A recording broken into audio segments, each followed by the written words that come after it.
Prince Harry, Meghan Markle risked fading into obscurity like Edward VIII. Wallis Simpson, royal expert claims. Nick Bullen believes there are many lessons Prince Harry can learn from his great-great-uncle Edward VIII. Queen Elizabeth II's uncle had been coronated King Edward VIII before he famously abdicated the throne in 1936 to marry American divorcee Wallis Simpson. The couple was cut off from the monarchy following the abdication. As a result, they struggled financially and had no source of income, People magazine reported.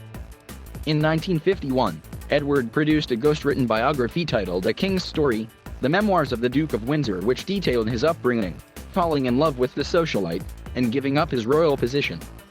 According to the outlet, royalties from Edward's book helped fund the couple as they lived in France. Simpson released her own memoir, The Heart Has Its Reasons, in 1956.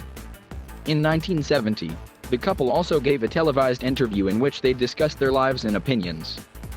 The Duke and Duchess of Windsor at their home, the Villa Lacroix in Cap-d'Antibes, in France. But Edward and his brother Bertie never really resolved their differences, the co-founder and editor-in-chief of True Royalty TV continued. And when Edward wrote his book, it was really the first time a senior member of the royal family had written such a book. And he was paid a fortune at the time. It may have even been the highest paid book of its time. It had a tremendous impact. So what kind of impact will Harry now have? Bullen is an award-winning documentarian who has been making programs about the royal family for nearly 10 years and has worked closely with Prince Charles VIII. This month, True Royalty TV is releasing several new documentaries, including The Royals Revealed, Harry and Edward, Princes in Exile, which explores the similarities between the royals, including their military aspirations, wives, sibling rivalry, and eventual exit from royal duties. The Duke of Windsor, formerly King Edward VIII, with his memoirs, entitled A King's Story, the memoirs of the Duke of Windsor circa 1951. The big lesson viewers will learn from this documentary is how the Duke and Duchess of Windsor sort of faded into obscurity and became bit players on the world stage, said Bullen.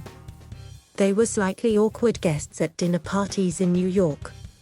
It raises the question, how long will Harry and Meghan Markle's value stay at such a high level?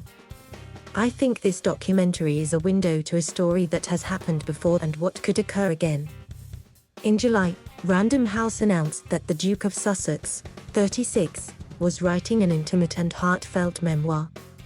The book, currently untitled, is expected to be released in late 2022. I'm writing this not as the prince I was born but as the man I have become, said Harry in a statement.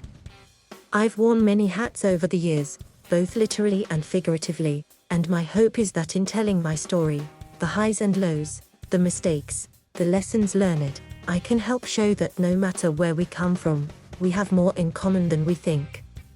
I'm deeply grateful for the opportunity to share what I've learned over the course of my life so far and excited for people to read a first-hand account of my life that's accurate and wholly truthful. Financial terms were not disclosed. However, Harry will donate proceeds to charity, according to Random House. Prince Harry will be releasing a memoir in 2022. Prince Harry will share, for the very first time, the definitive account of the experiences, adventures, losses, and life lessons that have helped shape him, Random House announced. Bullen said that no matter what Harry chooses to share in his book, it will certainly rock the monarchy just as Edward's tell-all did at the time. Even though Harry wasn't the king and he didn't abdicate, he still has a major impact on the monarchy, Bullen explained.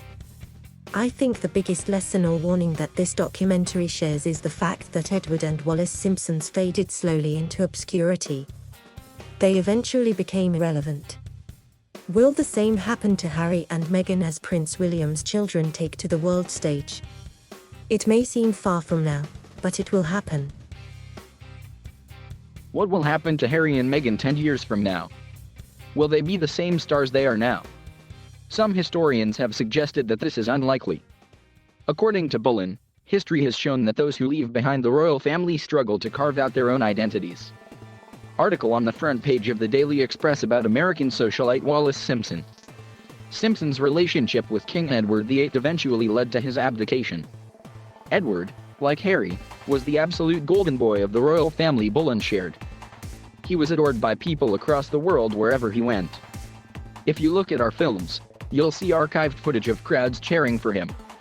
And even after his marriage to Wallis, there was still this golden glow around him. However, that quickly faded. Still, Bullen said there's one myth that continues to exist when it comes to Harry's relative.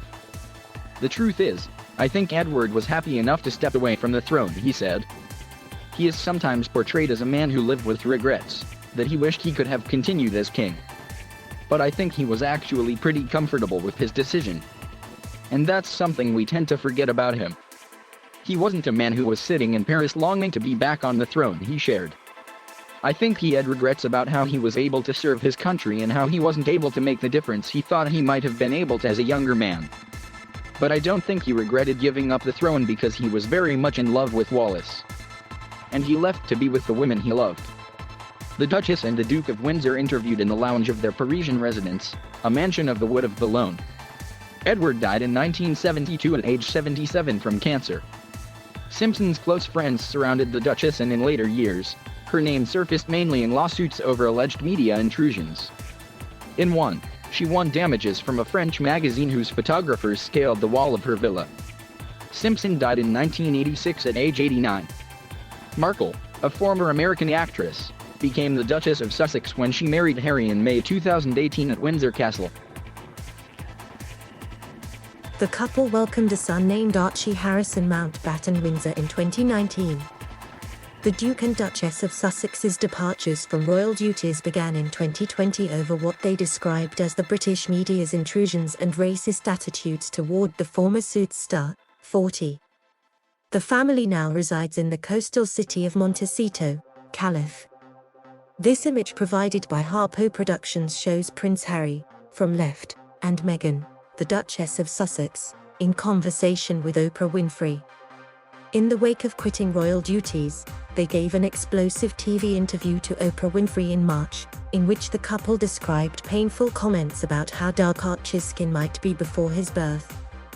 The Duchess talked about the intense isolation she felt inside the royal family that led her to contemplate suicide. Buckingham Palace said the allegations of racism made by the couple were concerning and would be addressed privately. On June 4, the couple welcomed their second child, a daughter named Lilibet Lily Diana Mountbatten Windsor. The child is eighth in line to the British throne. The name pays tribute to both Harry's grandmother the Queen, whose family nickname is Lilibet, and his late mother, Princess Diana. The Associated Press contributed to this report.